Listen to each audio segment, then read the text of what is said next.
Hi students. Previously we discussed the topics related to, till now we covered, that is dual nature of matter, atoms, nuclei, up to that half-life time period, average lifetime period, and their relations. Great. So these are the three topics we covered till now.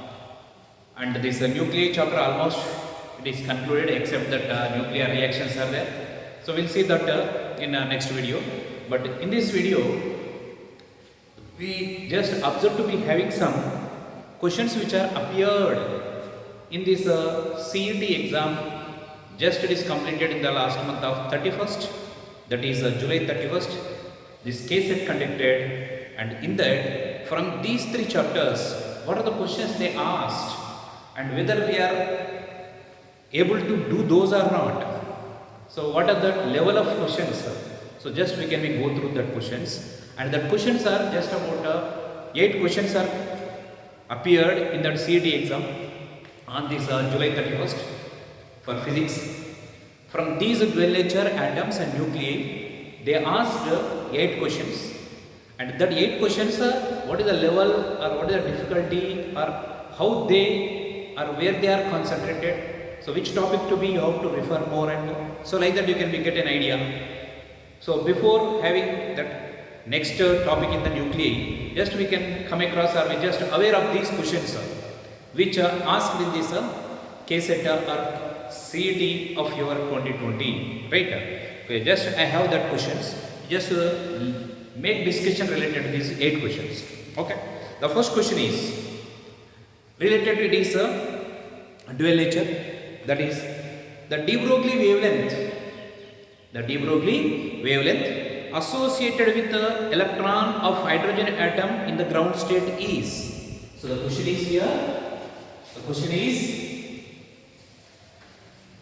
question here is the de Broglie wavelength. The de Broglie wavelength. De Broglie wavelength of or associated with an electron, or de Broglie wavelength of an electron of an hydrogen atom in ground state is.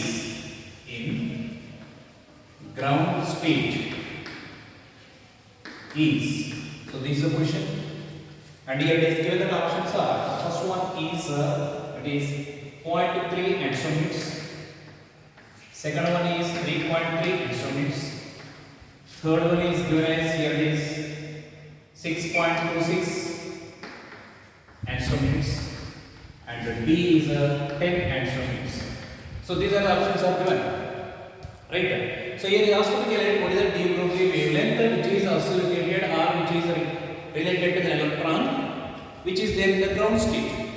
So that means in the ground state that electron can be having the energy, right? The minimum energy is there. So here the solution for this one is the de Broglie wavelength you have to write in terms of the energy, right? So here you can write the de Broglie wavelength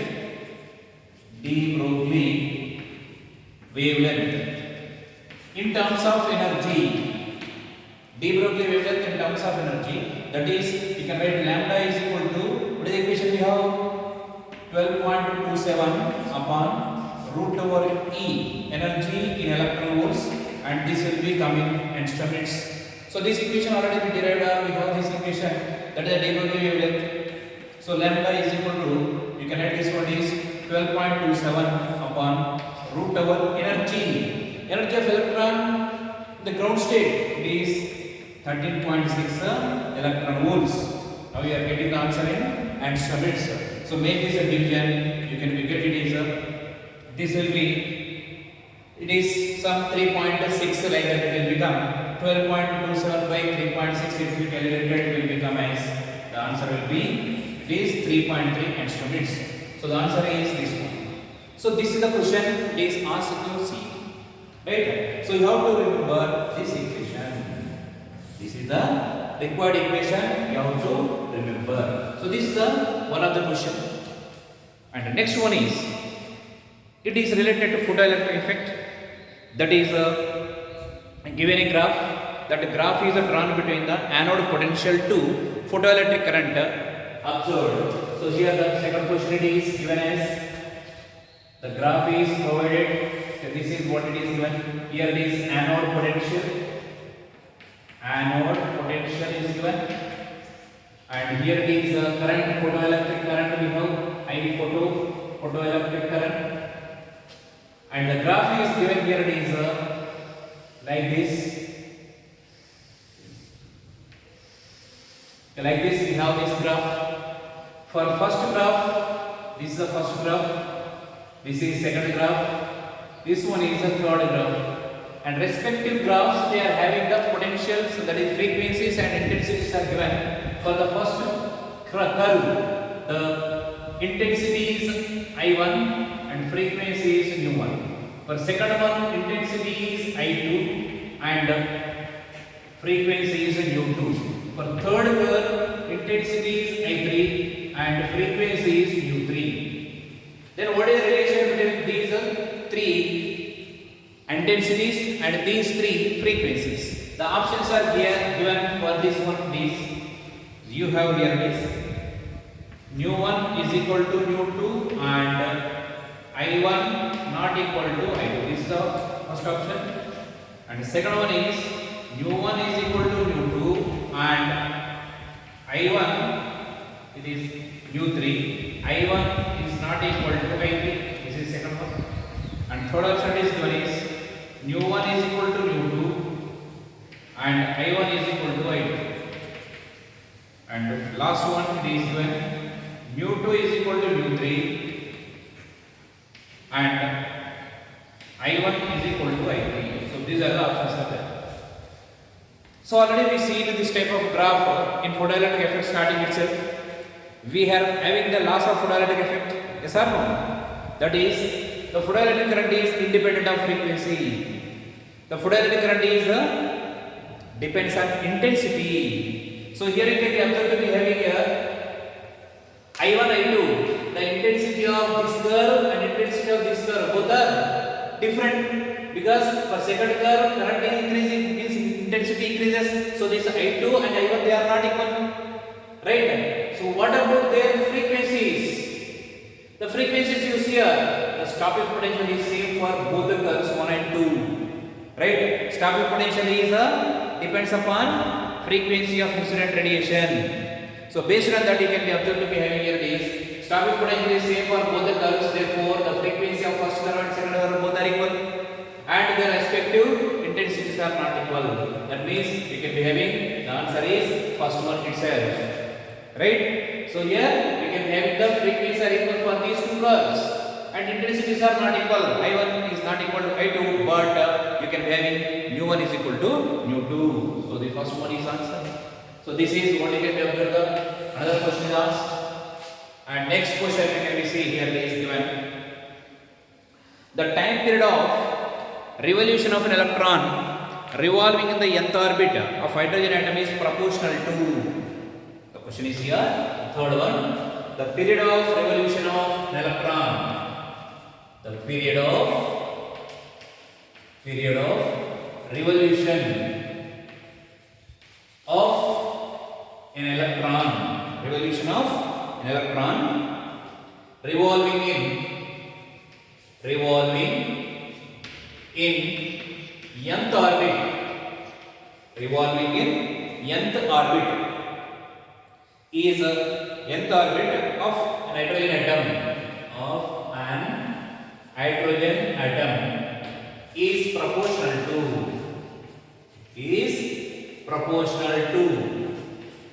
So what is the answer for this? The options are given. It is proportional to n square, proportional to 1 by n, proportional to n cube, and independent of m. The fourth option is independent of m. So these are options are there. But already we derived, we have the equation for this time period of an electron revolving in any orbit. E is a proportional to Tn. Proportional it is n cube by z square. But here hydrogen is specified. H2 hydrogen, z is 1. So 1 square is 1 only, which implies that so the time period of electron in the nth orbit is proportional to n cube. So this is what you can be having. Answer is third option. Right? So these are the questions appeared in your CET. Just observe what is the level or what we are having, whether you are having this information or not. So just if you are be thorough with the provided notes and class, if you are listen perfectly, you can be do well in your CET as well as NEET also. Right? So that is in this way you can be having here very simple and easy questions they asked your CET. Right? This is third one. Next, fourth one. The angular momentum of an electron in a hydrogen atom is given as 3h by 2 pi. Then the kinetic energy of electron is. So that is the next question. That is the fourth question we have. The fourth question is given what is the angular momentum of electron in that orbit. So that value is provided. And last one calculate what is the kinetic energy of that electron in the same orbit. So that is the question. Right? So this fourth one. Fourth question is the angular momentum. The angular momentum. Angular momentum of electron in angular momentum of an electron in hydrogen atom is 3h by 2 pi. Then kinetic energy of electron is electron is, that is the question. So what the options are given here? Here it is 4.35 electron. And next one is 1.51 electron. And third option is 3.4 electron. And fourth one is given 6.8 electron. So here it is given this angular momentum. And they ask you to find out that kinetic energy of electron in that particular orbit. So for this, very easy and simple, you can be calculated this one. It is hydrogen specified, so Z is 1. And you can be having here this the ratio of potential energy, kinetic energy, total energy of an electron in any orbit. They are in the ratio of -2:1:-1. The ratio of potential energy, kinetic energy and total energy, they are in the ratio of -2:1:-1. So here you can be observed to be having here what is the n value? Here this is given, angular momentum is given. So given that, so angular momentum is how much it is? L3 is equal to 3h by 2 pi. So which implies that L is equal to what? 3. So then what is the total energy can be calculated for that electron in which orbit? Third orbit, because L is equal to 3 here. So we can write here total energy or energy of electron in third orbit is given by minus 13.6 electron volts upon n square. That is z square by n square. Z is 1 itself. So by n square, n is how much? 3. 3 square is 9. So then what you can get here? Total energy is equal to minus, it will be 1.51 electron volts. So this is the total energy. But what about the kinetic energy? So kinetic energy is equal to, you can write here, just it is, you can be having minus of total energy. Already I said, potential energy, kinetic energy and total energy, they are in the ratio of -2:1:-1. So the magnitudes of both now the question number is next one we can be see, that is here an alpha particle scattering, that is Rutherford alpha scattering experiment. So in that it is given that, so these are the three alpha particles A, B and C. they are passing through this gold foil, it is given, and here A and A dash is passing through that gold foil without any deviation, and this C is making some deviation here, and this B and B dash it will retraces back, and in this scattering of this alpha particle, that is explained by the Rutherford experiment. So from that you can observe that here, so A is the alpha particle which is A and A dash without deviation is passing through that gold foil, means here you can observe to be having here A dash is the maximum number of alpha particles you can be observed, and B dash will be the minimum number of alpha particles that you can be observed in that alpha scattering experiment explained by the Rutherford, right? In that experiment, why it is A dash is a majority or maximum? Because the alpha particles which are passing through that atom without deviations are the maximum, because the atom is empty space. The majority space inside the atom is empty. Only at the center we have the total mass of that atom is concentrated. Because of that, this second particle, that is a B, alpha particle is retraced back. So this B and B dash will be the alpha particles which are 1 in 10,000 alpha particles. But whereas this A and A dash is majority, the maximum number of alpha particles are passing through that atom without deviation. So the question is asked here, the question number 5th or in your CET, it is asked that in that alpha scattering experiment, A, B, C are the alpha particles, they are made interaction with that gold foil and they get the scattered, and that scattered one given as A dash, B dash and C dash. Then which one is maximum, which one is minimum, that is the question. So here, which one is the maximum? A dash. Which one is the minimum? B dash. Right? This is a very simple, easily observed, provided if you are having some concept related to that alpha scattering experiment. Right? So this is the question number 5. And next one, 6th one we can see. The question number 6 is given as here it is. It is related to this simple observation here. Two protons are kept at a separation of 10 nanometers. Here I read that two protons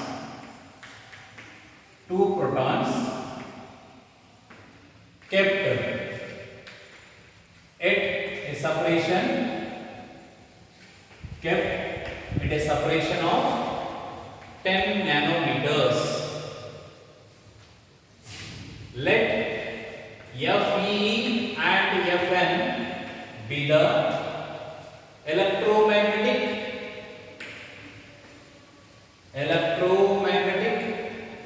and nuclear forces. Then the options are given here is Fe is equal to Fn, and second one Fe greater than Fn, and third one Fe is less than Fn, and fourth one is Fe and Fn slightly differ.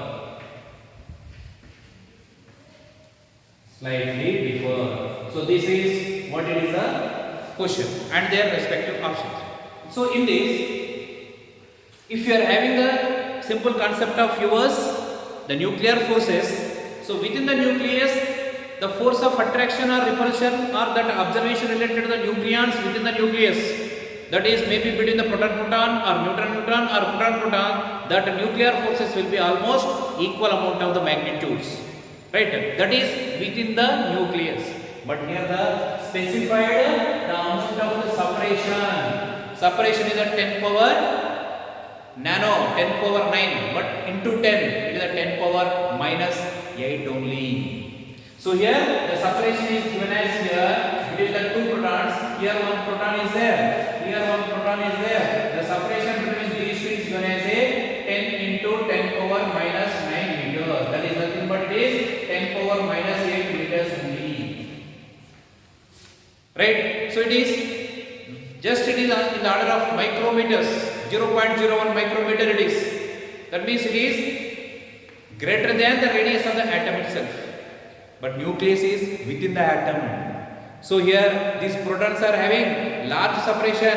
They are not present in the nucleus. They are outside the nucleus. When they are outside the nucleus, the repulsion forces are dominated compared to the nuclear forces, because there is no nuclear forces exist because the protons are not in the nucleus. right? So here simply we can say by having this separation here to here, the distance is given as here greater than radius of the atom itself. Radius of the atom is a 10 power minus 10 meters, that is 1 angstrom unit. In the order of angstrom units, that is the radius of the atom. But nucleus still smaller, that is within the atom we have the nucleus, that is in fermions, 10 power minus 15 meters. So that is the range of which one? Nuclear size. But here the protons are having very large distance, so nuclear forces are negligible. So the electromagnetic forces are very large. So therefore you can write here Fe is greater than Fm. So this is what you can be observed. So here this is the answer. Right? So this is what you can be observed to be having the question number 6. Right? Next one. The 7th one. And one more is there, 8th one that we can do. To discuss, there are 2 more are there. The 2 more questions are related to the nucleus topic. The topic is nucleus. So now I will give you the next one, that is 7th question.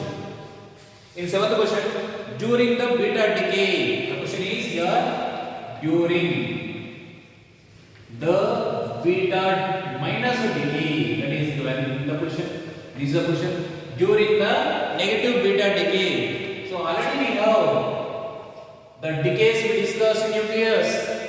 That is alpha decay, beta decay, gamma decay, types of beta decays, negative beta decay, positive beta decay, that we discussed, right? So in that you can be having, but what are the options are given here?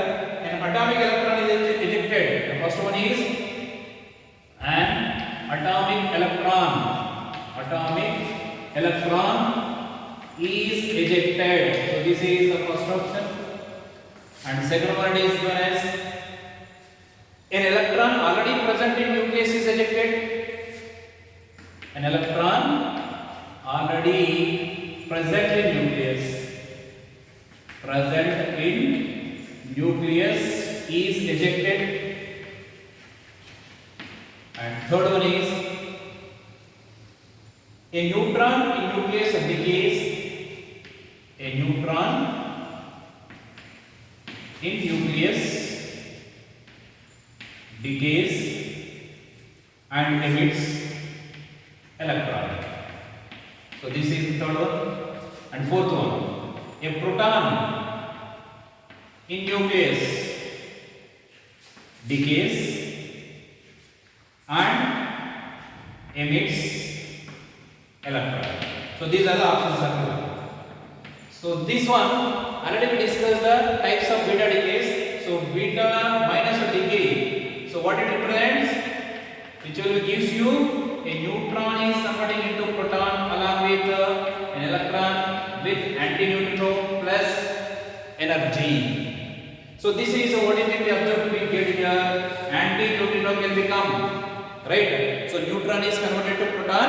There you can be observed to get an electron along with a elementary particle which is called antineutrino is ejected or it will be formed. So this is neutron converted to, or neutron is emitted the electron within the nucleus. That means here a neutron is in nucleus decays and emits the electron with neutrino and antineutrino also sometimes they give here with neutrino or next one same but here antineutrino. That type of options also you can be given. But here it is given without this neutrino and antineutrinos are not given in the option.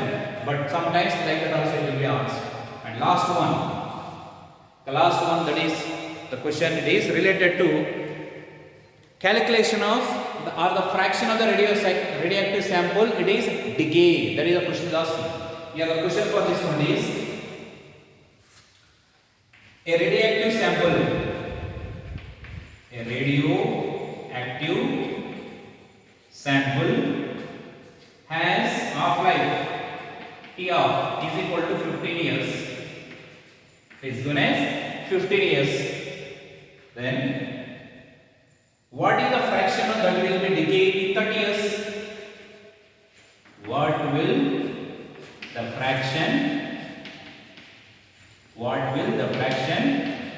that will decay, or what is the fraction that will decay in 30 years. So this is the question. And here the options are given as here. First option is 0.25, second option is 0.5, third option is 0.75, and fourth option is 0.85. And what is the solution for this? So just here observe to related with respect to how many years after which the decayed fraction is asking. 30 years. What is the half-life time period of the sample? 50 years. But that means how many half-lives? 2 half-lives. First half-life 50 years, one more half-life, one more 50, total 30 years. 30 years means how many half-lives? 2 half-lives. So here it is given number of half-lives. You can be observed number of half-lives. N is equal to, we can write here 13 by 15, it is 2. Therefore we can write the fraction that will be undecayed. That is given by here the fraction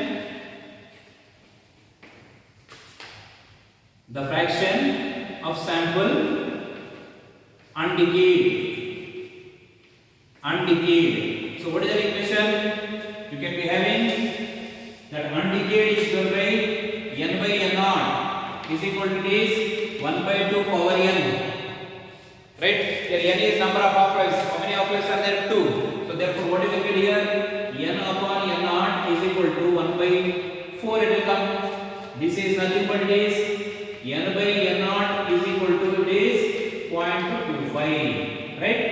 But this ratio is not the required answer. It is the undecayed. The ratio of the undecayed we calculated n by n naught is 0.25. But the question is asking decay, the fraction that will be decayed in 30 years. So undecayed we calculated, remaining is decayed only. So the fraction that will be decayed. So decayed fraction, how much it is? Total is 1. So that means 1 minus 0.25, which will become as 0.75 is a decayed. The fraction that is a decayed is given by, which is nothing but this delta n by n naught. That is called, what it is called as the fraction of the nucleons which are decayed is given by 0.75% or 75% will be decayed. Only 25% is retained after 30 years. That is the required answer. So 0.75 is the answer, not the 0.25.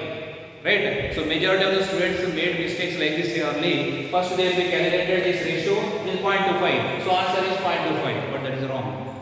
What you calculated is correct, but that is not a required answer. What you calculated, that is for undecayed fraction. But question is asking decayed fraction. So just make it to be, observe the question properly and get into the answer. Right? So these are the questions just appeared in your CET on 31st of July. That is just about 4 days back. Right? So just think these questions are not complicated. Just be thorough of yours, the synopsis and videos properly you can view and get the information and refer your material and solve the problems which are there in that material. Any problem if you are having the doubt, just ask in personally or in videos. Right? Okay, we'll see you regarding in the next class.